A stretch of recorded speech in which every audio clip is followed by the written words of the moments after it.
A vitória dos russos sobre os alemães na Segunda Guerra Mundial foi um dos feitos mais notáveis do conflito, e, ao contrário do que muitas pessoas pensam, não se deve apenas à tática da terra arrasada.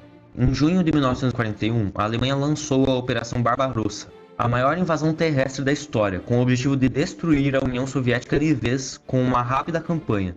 Hitler acreditava que os soviéticos se renderiam em questão de meses, mas subestimou a capacidade de resistência e dimensão do território, o que culminou no início do fim da Alemanha nazista. O exército alemão avançou rapidamente, tomando vastas áreas e cercando grandes formações soviéticas. No entanto, conforme avançavam para o interior, o território vasto e a infraestrutura precária começaram a retardar o progresso alemão, sobrecarregando as linhas de suprimento.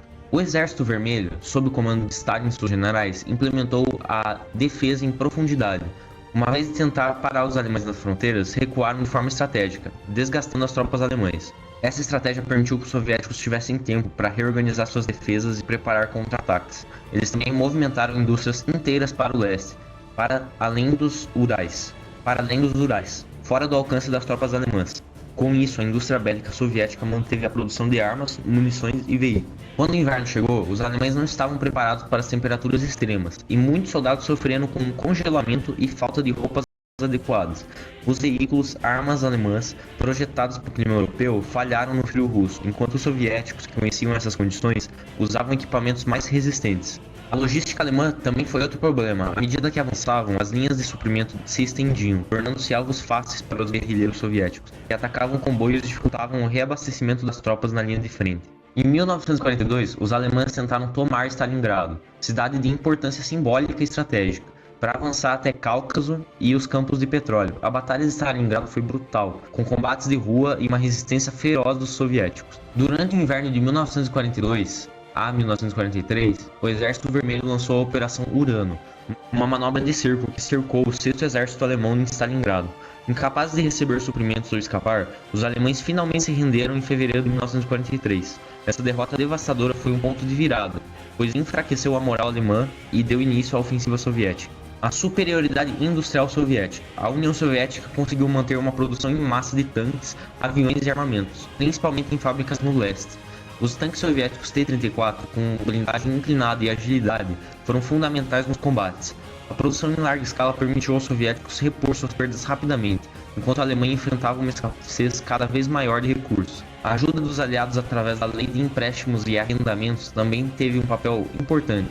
Embora os soviéticos fabricassem a maior parte de seus equipamentos, os suprimentos aliados de caminhões, locomotivas, alimentos e material médico ajudaram a aliviar as pressões logísticas e a sustentar o esforço da guerra. Em julho de 1943, a Alemanha lançou a Operação Cidadela, uma tentativa de derrotar as forças soviéticas na região de Kursk. Porém, os soviéticos já estavam preparados com um sistema de defesa profundo e milhares de tanques e soldados. A Batalha de Kursk foi a maior batalha de tanques da história e terminou com uma vitória decisiva para os soviéticos. Após Kursk, o Exército Vermelho manteve a iniciativa e lançou uma série de ofensivas que empurraram os alemães de volta para o oeste. Hitler cometeu graves erros, insistindo em manter posições indefensáveis e desprezando conselhos de seus generais. Ao invés de focar em objetivos estratégicos como a tomada de Moscou, ele insistiu em conquistas de pouco valor tático simbólico, que drenaram o recurso alemão. Então a gente vê que Hitler realmente foi com muita sede ao pote e estava desesperado para tomar todo o território russo. Ele subestimou as tropas russas. A divisão das forças alemãs entre várias frentes e a recusa de Hitler em ordenar retiradas táticas contribuíram para a derrota, ao mesmo tempo que os soviéticos usaram uma estratégia coordenada e flexível, com operações de cerco e extermínio. O povo soviético, apesar das perdas devastadoras e das duras condições, mostrou uma resiliência impressionante. A propaganda soviética alimentou o patriotismo e transformou a guerra em uma grande guerra patriótica, unindo as pessoas em torno da luta contra o invasor. A resistência civil foi essencial, desde a produção das fábricas até os guerrilheiros que sabotavam as linhas inimigas, comprometendo a logística e fornecendo apoio ao Exército Vermelho. Em 1944, o Exército Vermelho iniciou uma série de ofensivas que libertaram vastas áreas da Europa Ocidental, como Polônia, Romênia e Hungria. As forças soviéticas avançaram rapidamente até as portas de Berlim, em 1945. A batalha final pela capital alemã foi brutal e simbolizou a derrota definitiva do nazismo. Em 2 de maio de 1945, Berlim se rendeu aos soviéticos, marcando o fim do Terceiro Reich. Agora, por que a terra arrasada não foi a principal causa da derrota alemã?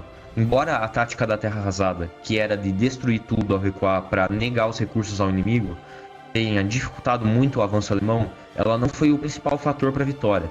A vitória soviética foi o resultado de uma combinação de diversos fatores, como a resistência estratégica, então a estratégia dos alemães em destruir pontos importantes e ataques estratégicos aos alemães foi muito importante. O apoio logístico de todo o povo ajudando a Rússia a sobreviver e, claro, a adaptação dos russos ao frio que eles já estavam acostumados e a inovação industrial e os principais erros de estratégia alemã, que foi com toda a sede ao pote e estava realmente desesperada, avançando sem nenhuma estratégia, foram os principais fatores para a derrota alemã, além da liderança militar que soube adaptar-se ao longo do conflito. Em resumo, a vitória dos soviéticos sobre os alemães foi muito mais uma questão de terra arrasada. Foi uma vitória conquistada por estratégia, sacrifício e capacidade de adaptação ao meio dos confrontos mais brutais da história moderna. Enfim, esse foi o vídeo. Se você gostou, deixe seu like e se inscreva. Estou trazendo aqui vários vídeos relacionados a histórias de guerra. Se vocês gostarem, eu vou trazer mais. Também gravo diversos vídeos de Relativos aqui no canal, então, que é um jogo de Segunda Guerra extremamente realista. Caso você tenha interesse, veja meus outros vídeos. Muito obrigado, até mais.